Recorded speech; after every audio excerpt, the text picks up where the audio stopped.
दोस्तों नमस्कार, मैं त्रिभुवन एक बार फिर अपने YouTube channel TT book tuber में आपका स्वागत करता हूं। जैसा कि आप जानते हैं, बहुत समय के बाद आज मैं ये वीडियो बना रहा हूं। इसके दो रीज़न है। एक तो जो बुक मैंने पढ़ी वो इतनी मोटी बुक थी कि मुझे पढ़ने में काफ़ी टाइम लगा, और वो बुक है जिसका नाम है अ प्रॉमिस लैंड। एक बायोग्राफी है बराक हुसैन ओबामा की, जिन्होंने इस किताब को लिखा है। और बराक ओबामा के बारे में बताने की कोई ज़रूरत नहीं है। ग्रास रूट से उठकर आए, एक मिडिल क्लास फैमिली से आए, और डिफरेंट कल्चर से उठ के आए, यहाँ तक कि उनने अपने जीवन में पढ़ने के लिए भी स्ट्रगल किया। पढ़ने के लिए यहाँ तक उन्होंने लोन लिया, और अपने प्रेसिडेंट बनने के बाद अपने सारे लोन को उन्होंने चुकता करा। तो उस लेवल से उठ करके आना, पॉलिटिक्स, अमेरिका की पॉलिटिक्स में अपने को एस्टेब्लिश करना, और एस्टेब्लिश करके फिर जो है उस कंट्री की सबसे बड़ी पोजीशन, वहाँ की जो प्रेसिडेंट बनना, और वो भी 2 टर्म में प्रेसिडेंट रहना, ये अपने आप में एक बहुत बड़ी अद्भुत घटना थी। और मैं ऐसा मानता हूँ कि बराक ओबामा अमेरिका की एक वन ऑफ द बेस्ट राष्ट्रपति रहे हैं, जिन्होंने अपनी नीतियों की वजह से, अपने कुछ ऐसे जो उन्होंने डिसीज़न लिए अपने प्रेसिडेंशियल उसके दरमियान, वो सब अपने आप में अद्भुत हैं। वो अपना एक यूनिक है, उसमें कोई भी आप कोई भी किसी को डिफरेंस नहीं हो सकता है। तो मैं आज उसी बुक का रिव्यू लेकर आया हूँ। जैसा कि मेरे हाथ पर है, आप देख सकते हैं, ये हमारे महाभारत और रामायण जैसी मोटी बुक है। इसको पढ़ने में ज़रूर टाइम लगा। इस किताब में टोटल आपके जो हैं 751 पेजेस हैं, 751 पेजेस, और 27 चैप्टर में उन्होंने अपने एंटायर पॉलिटिकल करियर को इसमें डिफाइन किया है। जैसा कि आप जानते हैं कि ये किताब जो बराक ओबामा जी की किताब है, मिस्टर ओबामा की, ये वो बुक है जो कि इसमें इन्होंने ज़्यादा अपने पर्सनल लाइफ के बारे में बहुत ज़्यादा जिक्र नहीं करा। इन्होंने सबसे ज़्यादा पोर्ट्रे किया है अपने पॉलिटिकल कैरियर के बारे में। उसमें भी स्पेसिफिकली सबसे ज़्यादा मेंशन है उनका जो सेकंड टर्म है। फर्स्ट टर्म का बहुत ज़्यादा मुझे इसमें देखने को नहीं मिला, बट सेकंड टर्म का उन्होंने बहुत ज़्यादा इसमें उनके छोटे मोटे जो सारे छोटे से लेकर के बड़े बड़े जो डिसीजन हुए, उनके जो डिटेल, उनको काफ़ी डिटेल में उन्होंने यहाँ पर मेंशन किया है। अब इस किताब में जाने से पहले मैं थोड़ा सा आपको बताना चाहूँगा कि बराक ओबामा एक, जिसको मैं कह सकता हूँ, नेचुरल राइटर है। इस किताब से पहले ये जो किताब है आपकी द प्रॉमिस्ड लैंड, इसके 2 वर्जन आ रहे हैं। ये पहला वर्जन है, दूसरा पार्ट इसका वो रिलीज करेंगे, कब करेंगे ये पता नहीं है। बट ये बुक उन्होंने जो है 17 नवंबर 2020 में लॉन्च करी। और इस बुक की अपनी एक विशेषता है, एक खासियत है, वो आपको पढ़ के इस बुक को समझ में आएगा। और जैसा कि मैंने कहा कि वो एक नेचुरल राइटर है। इससे पहले उन्होंने 2 बुक लिखी। उनकी पहली बुक पब्लिश हुई 1995 में, और उस बुक का नाम है ड्रीम ऑफ माय फादर। 30 साल की उम्र, और एक यंग एक्टिविस्ट, और आप कह सकते हैं यंग एक्टिविस्ट हैं, और वहाँ के कम्युनिटी वर्कर हैं, लोगों की हेल्प करते हैं, एक मिडिल क्लास फैमिली से आते हैं। माँ इंडोनेशियन है, फादर कीनियन है। माँ जो है इंडोनेशिया में रहती है, मतलब एक मिक्स कल्चर से आते हैं, और यूएस में अपने को एस्टेब्लिश करते हैं। ये बहुत बड़ा उनका एक था। तो वो जो किताब का ऑरा है वो बिल्कुल डिफरेंट है, उसके टॉपिक का और उसकी चीज़ें उसमें जो इन्होंने लिखी वो बिल्कुल डिफरेंट है। दूसरी बुक इनकी पब्लिश हुई 2006 में, और उस बुक का नाम था the audacity of hope. The audacity of hope जो बुक थी, उस वक्त बराक ओबामा का पॉलिटिकल कैरियर अपने स्टार्टिंग पॉइंट पे था। और मैं ये कह सकता हूँ कि एक यंग व्यक्ति अमेरिका की पॉलिटिक्स में उभर रहा था, और वो सीनेटर बन चुके थे, और उन्होंने सीनेट में वहाँ पे कई उसके फ्यूचर के बिल्स, उनके ग्रोथ में अपनी धाक जमा चुके थे। उस समय ये नहीं पता था कि ये एक राष्ट्रपति बनेंगे, बट वो बुक इन्होंने उस समय ली। तो उस बुक अब आप देखोगे बिल्कुल डिफरेंट है। पहली बुक बिल्कुल डिफरेंट, दूसरी बुक बिल्कुल डिफरेंट। अब जो तीसरी बुक की है, जो प्रॉमिस्ड लैंड आई, ऑब्वियसली ये इनके प्रेसिडेंशियल ड्यूरेशन के बाद की बुक है, इनके 2 टर्म प्रेसिडेंट बनने के बाद की बुक है, तो इसमें उस तरह की बहुत सारी चीज़ें आपको देखने को मिलेंगी। और इसकी जो पब्लिक रेटिंग है वो 4.5 है, लेकिन मैं इसको 5 पब्लिक रेटिंग दूंगा। 5 आउट ऑफ 5 मैं इसको रेट करता हूँ। उसके बहुत रीज़न है। इसकी लैंग्वेज बहुत अंडरस्टैंडेबल इंग्लिश इसमें लिखी गई है, कोई समस्या नहीं होगी, इजीली समझ जाएंगे। पब्लिश करी है क्राउन पब्लिशिंग ग्रुप, यूएस में ये पब्लिश हुई, उसके बाद यूके एंड बाकी कंट्रीज़ में है। और इसकी इंडिया में अगर आप कॉस्ट देखोगे तो 1500 से 2000 रुपये में ये आपको जो है अमेज़ॉन और फ्लिपकार्ट और उनमें मिल जाएगी। यूएस में इसकी जो कीमत है वो $45 से $50, $45 to $50 में आपको मिलेगी। और नॉर्वे में मैंने ये बुक मुझे अराउंड 350 क्रोनर में मिली। तो ये इजीली अवेलेबल है, और जो इंटरेस्टेड हैं इस बुक को पढ़ने में वो इस बुक को मंगा सकते हैं। अब मैं इस बुक में जो क्या क्या खास बातें हैं उसको थोड़ा सा बताना चाहूँगा। इस बुक के बारे में बताने से पहले मैं आपको बताना चाहूँगा, मैं इसके 2 वीडियो बना रहा हूँ, क्योंकि एक वीडियो काफ़ी लंबा हो जाता है अगर आप बहुत सारी चीज़ें उसमें कवर करने की कोशिश करते हैं। पहला वीडियो तो आपको मैं बता रहा हूँ कि इसके अंदर क्या है, क्या इन्होंने करा है, किस तरह के डिस्क्रिप्शन इन्होंने दे रखे हैं, किस तरह से डिटेल आउट करी है पॉलिसीज़ के बारे में, क्या हुआ कैसा हुआ, वो सब है, उसको थोड़ा डिटेल आउट करूँगा। दूसरा वीडियो में प्रिडोमिनेंटली इस किताब के बारे में आपने देखा होगा कुछ कंट्रोवर्सीज हुई हैं इनकी। वो कंट्रोवर्सीज हैं अबाउट इनकी जो स्टेटमेंट है वर्ल्ड लीडर्स के लिए। इंडिया के भी कुछ लीडर हैं जिनके बारे में इन्होंने इस बुक में लिखा, उनमें राहुल गांधी एक हैं, मनमोहन सिंह हैं। उनके बारे में क्या उन्होंने कहा, क्या बात उन्होंने करी, वो मैं अपने दूसरे वीडियो में बताऊंगा। ऐसे ही इन्होंने फिर और भी जो अरब के किंग थे अब्दुल्ला, उनके बारे में भी कुछ बातें हुई हैं, उनके पर्सनल डिस्कशन है। पेरिस के जो राष्ट्रपति थे उस ड्यूरेशन के, उनके बारे में भी कुछ है। ऐसे ही और भी जो यूरोपियन कंट्रीज़ के कुछ कंट्री के लोगों के बारे में इसमें लिखा, तो वो बहुत सारा है। वो एक टॉपिक है जिसमें लोगों का इंटरेस्ट है, मैं उसको अलग से बनाऊंगा, उसका वीडियो मैं दूसरा वीडियो आपको बना के दिखाऊंगा। और ये दोनों ही लैंग्वेज में बना रहा हूँ, इंग्लिश और हिंदी दोनों में, क्योंकि व्यूअर्स की डिमांड है। यूएस के अंदर भी कई लोग हैं और यूके में भी कई लोग हैं जो मेरे वीडियो फॉलो करते हैं। They need the video should be in English as well. तो अगर मैं हिंदी इंग्लिश दोनों में बनाता हूँ तो लोगों को सहूलियत होती है। बट ये हिंदी का वीडियो है, विशेषकर वो सारे लोग जो हिंदी में वीडियो देखना चाहते हैं, इस किताब के बारे में समझना चाहते हैं, उनके लिए है। अब मैं आपको इस किताब के अंदर क्या है उस टॉपिक पर बताऊंगा।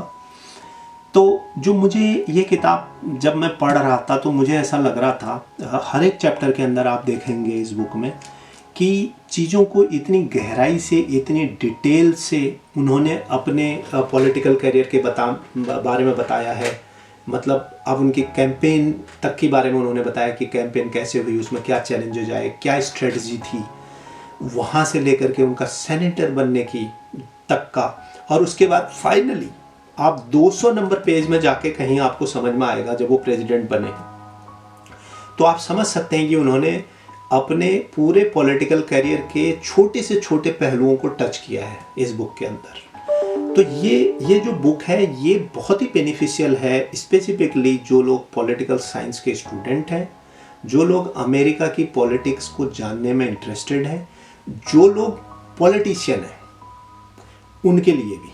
क्योंकि इंडिया के अंदर जो पॉलिटिक्स होती है, बाकी कंट्रीज़ में जो पॉलिटिक्स होती है और अमेरिका में जो पॉलिटिक्स होती है, उनमें धरती आसमान का अंतर है। तो वो इस तरह की किताबें पढ़ने में हमें समझ में मिलेगा। ये मेरा पहला पॉइंट। दूसरा पॉइंट है मैं क्यों इंटरेस्टेड था, क्योंकि इसमें इंडिया के बारे में बहुत कुछ लिखा गया है। स्पेसिफिकली प्रिडोमिनेंटली चैप्टर नंबर 24 है, जब बाराक ओबामा की पहली एशिया विजिट थी और उसमें भी उनकी इंडिया की भी पहली विजिट थी। तो उन्होंने, आप उसको पढ़ोगे पेज नंबर 598 पर उसका डिटेल आपको मिलेगा। उन्होंने इसमें लिखा हुआ है कि मैं इंडिया को बहुत ही लाइक करता हूँ, इंडिया को बहुत एडमायर करता हूँ, इंडिया के लोगों को एडमायर करता हूँ।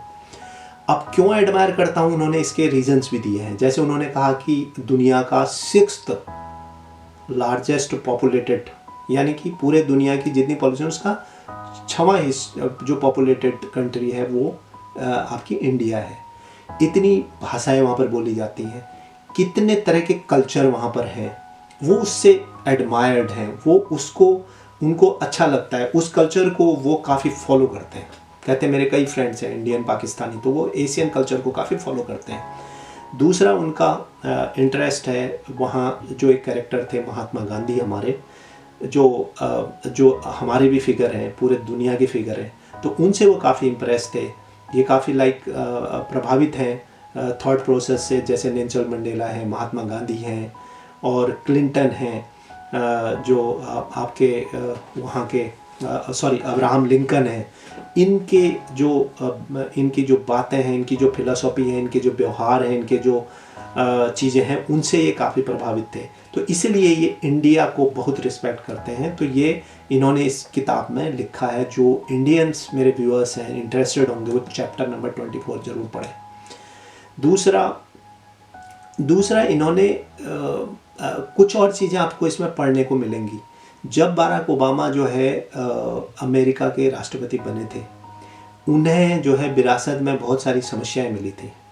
पूरा देश जो है इकोनॉमिक क्राइसिस से जूझ रहा था। अनएम्प्लॉयमेंट दूसरा बड़ा चैलेंज था। वहाँ के बैंक जो है सारे बैंकरप्सी हो रही थी, सारे घाटे में चल रहे थे। ऑटोमोबाइल इंडस्ट्री घाटे में चल रही थी। तो उन सब के लिए एक बेल आउट प्लान बनाना, उनको सरवाइव कराना, अनएम्प्लॉयमेंट की समस्या को जूझना। इसके अलावा जो इंटरनेशनल पॉलिटिकल कुछ इश्यूज थे जो उस समय पीछे की गवर्नमेंटों के टाइम से चल रहे थे, जैसे कि अफ़गानिस्तान का प्रॉब्लम, वहाँ पर वॉर चल रही थी, और कई जो है वहाँ पर जो अमेरिकन सोल्जर्स थे वो वहाँ पर अपनी जान गंवा रहे थे। उनकी फैमिलीज जो है प्रॉब्लम में थी, ट्रबल में थी। तो एक ह्यूज प्रेशर था वहाँ से उसको, ट्रूप्स को वापस बुलाना लोगों को, और उसको वार से ख़त्म करना।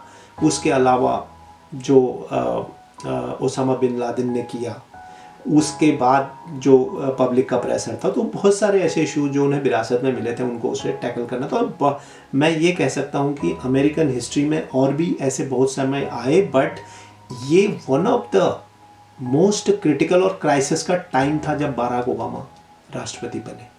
तो उस ड्यूरेशन में राष्ट्रपति बनना, उनके सामने बहुत सारे ये चैलेंजेस थे, उनसे वो कैसे निकल कर आए। जैसे क्लाइमेट चेंज में उन्होंने काफ़ी पार्टिसिपेशन करा। एक अमेरिका के अंदर उन्होंने बिल पास कराया, वो बिल के लिए उन्होंने कंसेंसस कैसे बनाई, और वो भी जो है जो उस वक्त एक कोपेनहेगन में एक वर्ल्ड क्लाइमेट चेंज समिट हुआ, जिसके लिए उनको ये रोल दिया गया कि वो एक पॉलिसी बनाए, ग्लोबल पॉलिसी बनाए अराउंड क्लाइमेट चेंज, और वो पॉलिसी को लिए सारे एशियन कंट्रीज और बाकी कंट्रीज़ को कन्विंस करें।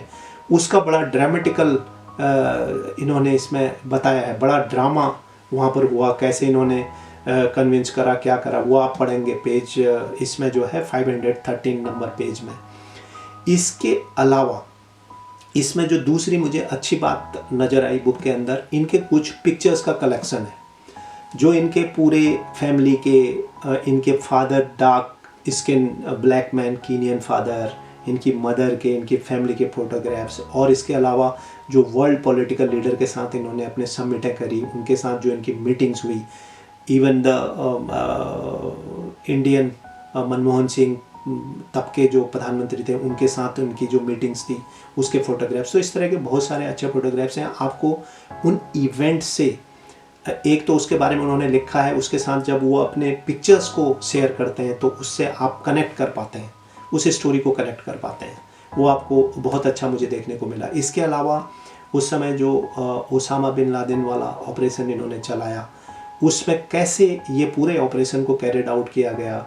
CIA ने इनसे कहा कि 60 और 80% के सक्सेस होंगी, और इनको फाइनली ये कॉल दी गई कि ये 50% इनको समझ में आया, 50-50 का डिसीजन था कि जाएं, करें या ना करें।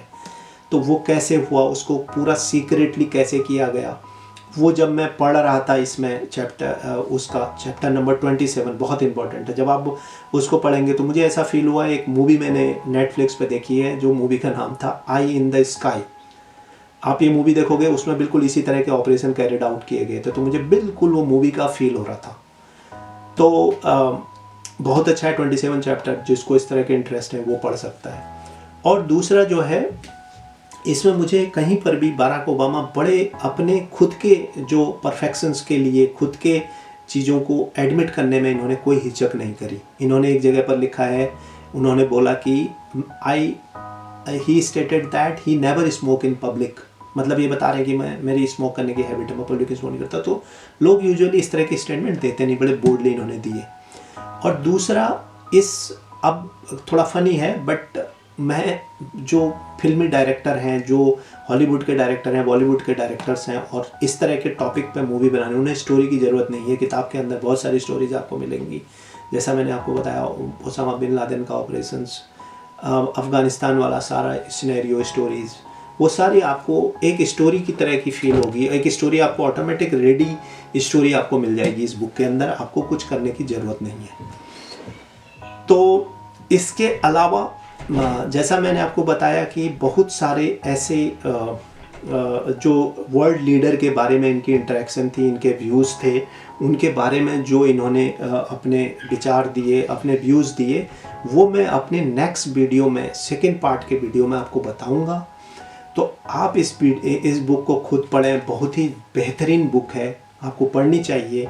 और ये सारी चीज़ें जो मैंने आपको बताई हैं वो आप खुद फील करें, यही मैं आपसे कह सकता हूँ। टाइम ज़रूर लगेगा, बहुत मोटी बुक है, लेकिन आपको ये किताब ज़रूर पढ़नी चाहिए, स्पेसिफिकली उन लोगों को जिनको पॉलिटिक्स में बहुत इंटरेस्ट है, जिनको जो है वर्ल्ड पॉलिटिक्स समझनी है, जो पॉलिटिकल साइंस के स्टूडेंट हैं, उनके लिए ये बुक 100% रिकमेंडेड है।